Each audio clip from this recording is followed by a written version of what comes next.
Hello, this is Dasha. I'm at Maki Bonsai today and I'm going to show you how to make this beautiful root over rock bonsai.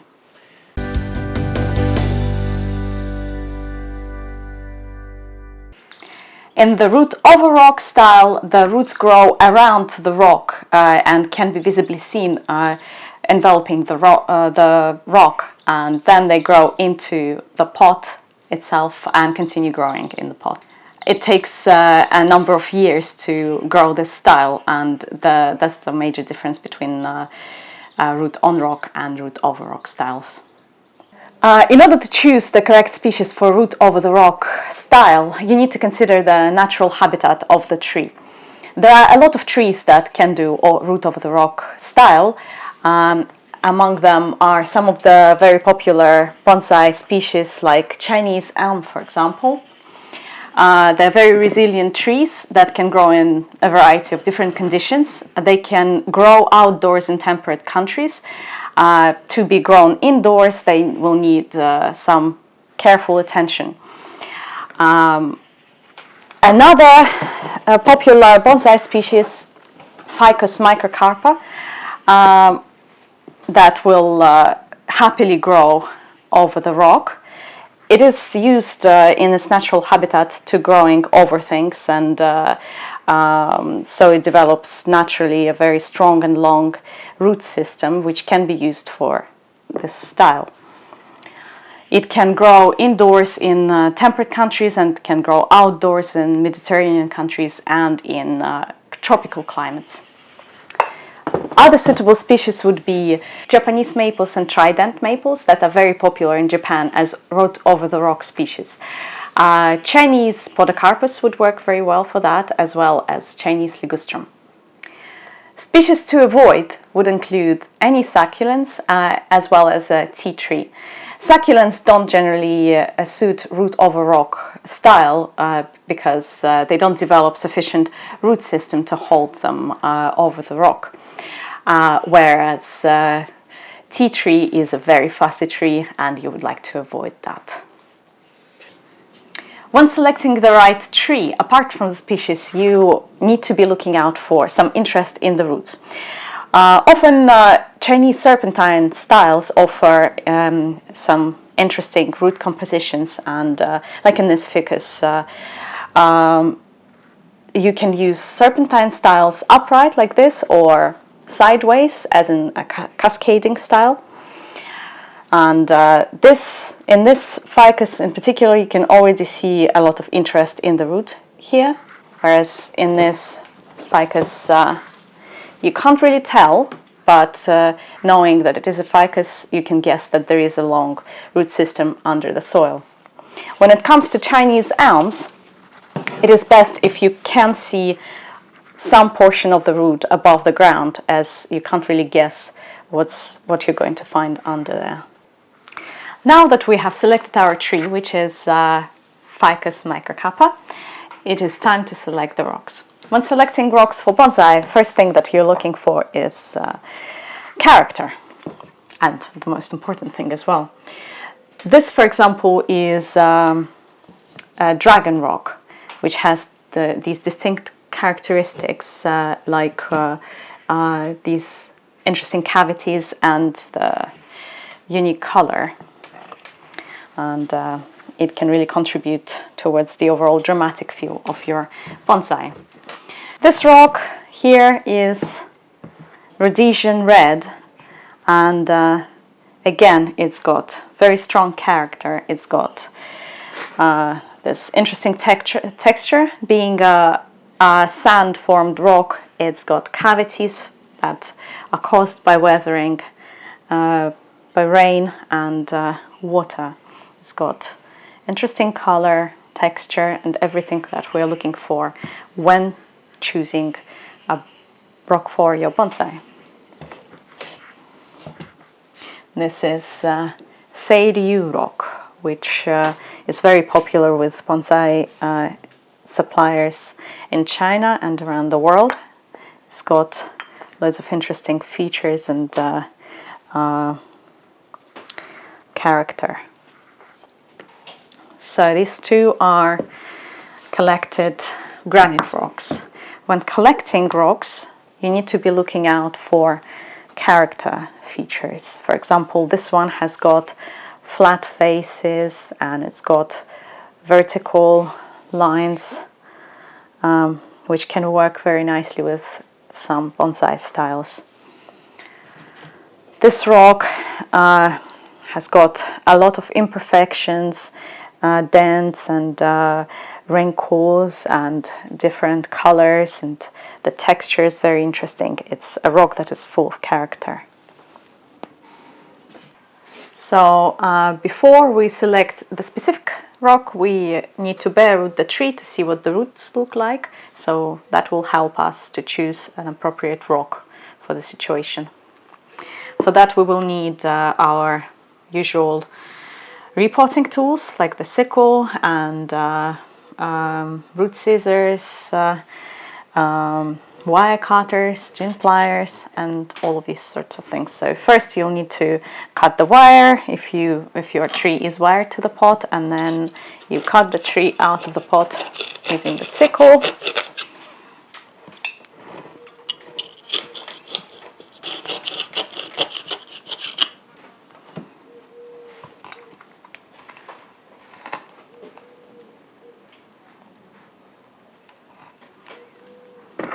And then using a chopstick, remove excess soil. You can remove the moss.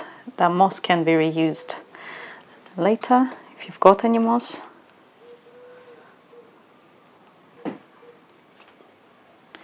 If you have good bonsai soil in this tree, you can keep the soil as well and recycle it. You can see more videos about recycling your soil on the channel, Maki Bonsai. It is part of the Japanese philosophy that no materials should be wasted. That's why it is good to reuse the soil if you can.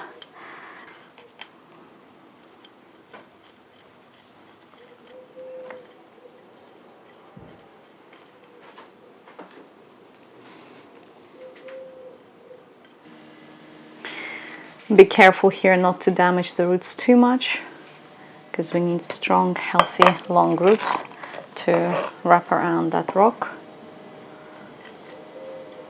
So now we've taken most of the soil off the roots, and that's roughly what we want to see. So the roots are clearly visible here. So now if you are not ready to choose your rock, you can wrap the roots into wet cloth. Otherwise you can choose your rock first and see how this will look. So you can see this is a little bit too flat. Something like that maybe could work, but generally this stone just doesn't seem to be too good for this tree, so we can try something else. And this is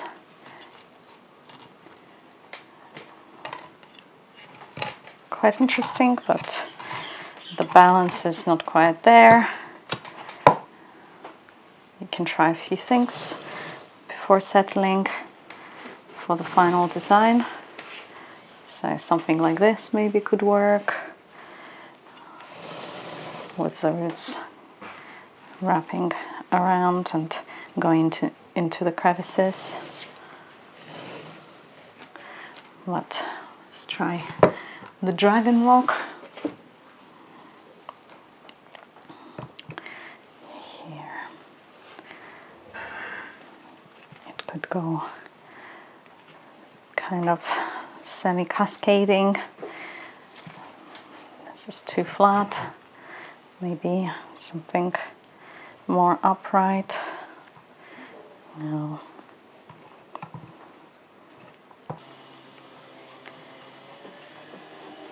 It's a trial and error sort of approach. So you try, you fail, and then you find the correct way. So this could work here with the roots going into these crevices.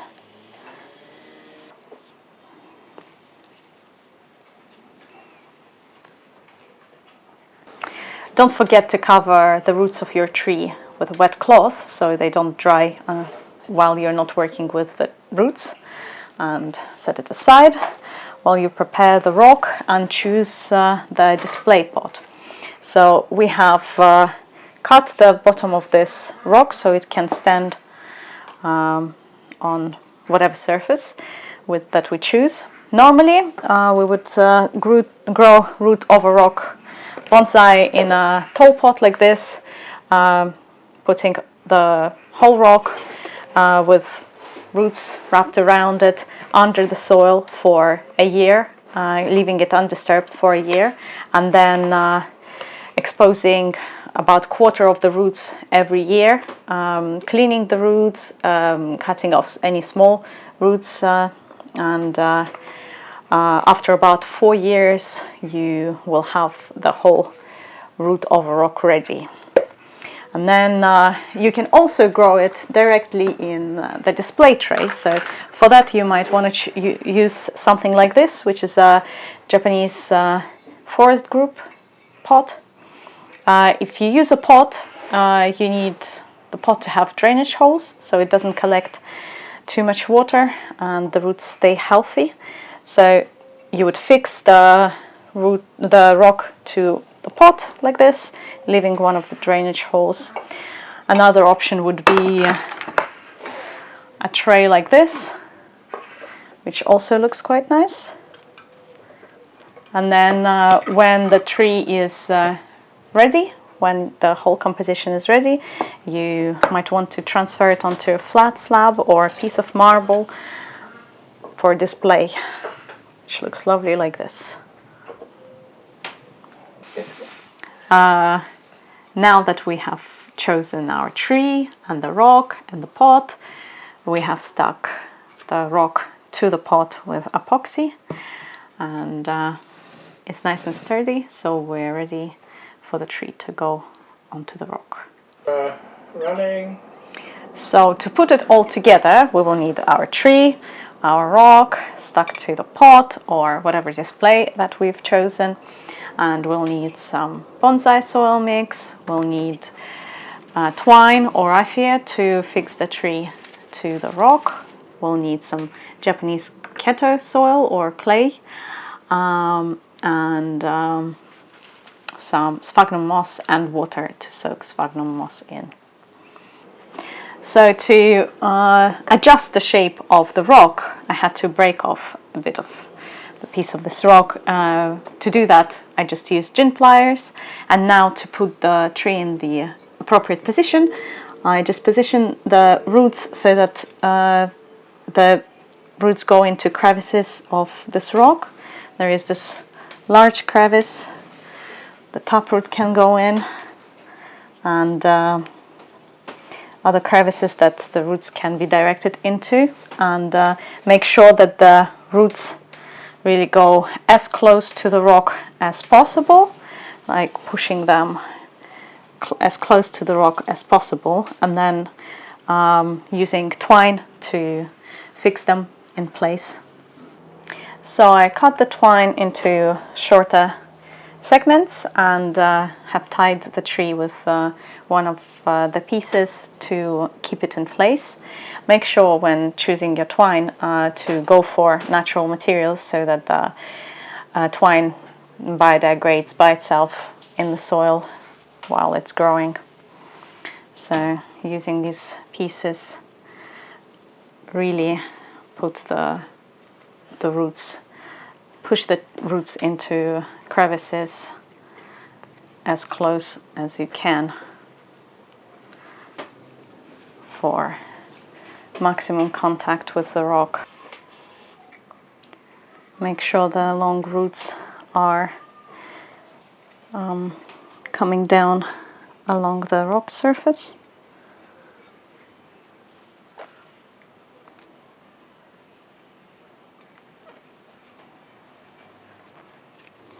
Roots on this one, but This will do. So you can carry on wrapping it in twine, but this is basically done for this tree, and now I'm going to cover it with soil. And don't forget to wrap your tree when you're not working with it. So we're going to use 50-50 keto clay to bonsai soil and use water to make a sticky mix kind of resembling the bread dough.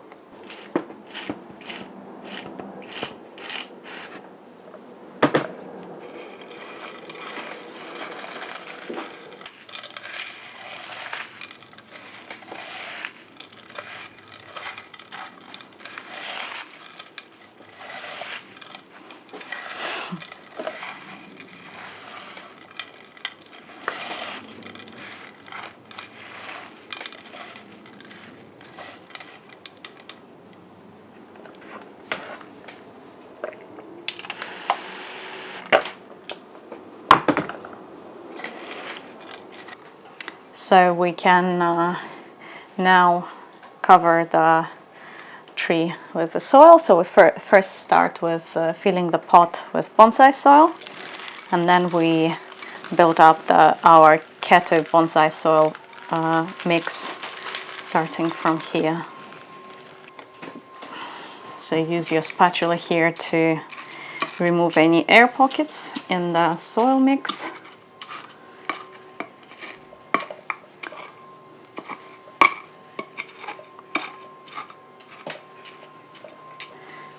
And now you can start filling the crevices with the roots with this keto bonsai soil mix. Just really fill in these crevices that have roots going into them and press it in so it holds the roots in place. You can use your chopstick for any finer details. A wooden chopstick would do a really good job for this. Make sure that all of the roots are covered. Leave the crevices that give the rock character and that don't have roots going in them not covered with soil, but do cover any roots, any exposed roots. Make sure that you create rivers of keto soil from the top to the bottom so that the roots have somewhere to grow in and not dry out. Now we have finished putting the keto on. This is what it should look like, more or less. We've got rivers, we've got islands, we've got all of the roots are covered. There is spaces between the rivers. Now we can put green moss on using tweezers so that the soil stays wetter for longer and so that it doesn't wash away when we water it. We use tweezers to stitch it into the soil, and then we use square brackets of bent wire to fix it in place. And we continue doing this until we cover the whole surface of the keto moss, the keto soil. This is how we do green moss. We follow the rivers of keto soil from the top to the bottom, and now not only does it hold the moisture and the soil together, but also looks very nice. So now to finish this off, we will use traditional grated sphagnum moss soaked in water and press it down with a spatula and then cover it all with green moss.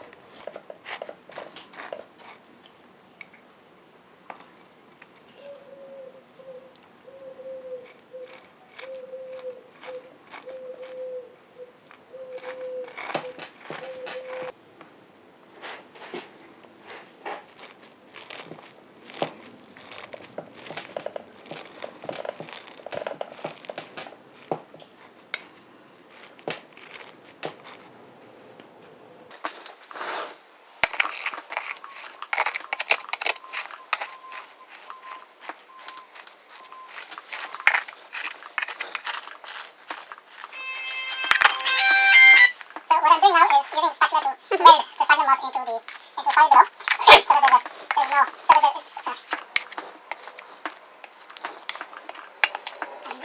I ensure that there's a slope from the top, from the center of the conservation to the side of the pot. And while using the spatula, I ensure that there is a slope going from the center of the pot all the way to the bottom.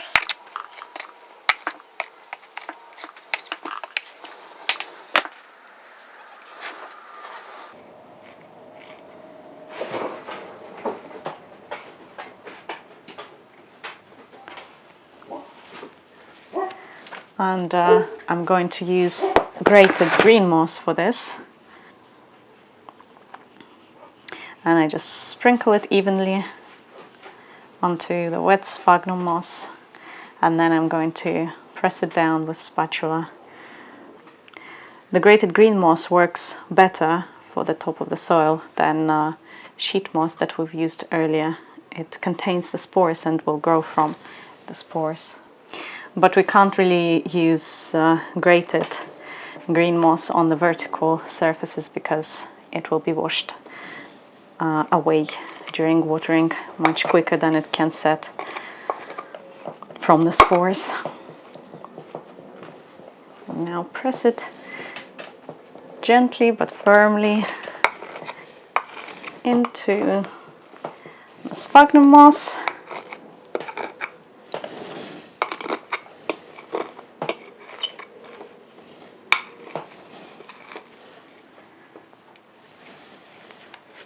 Clean the pot.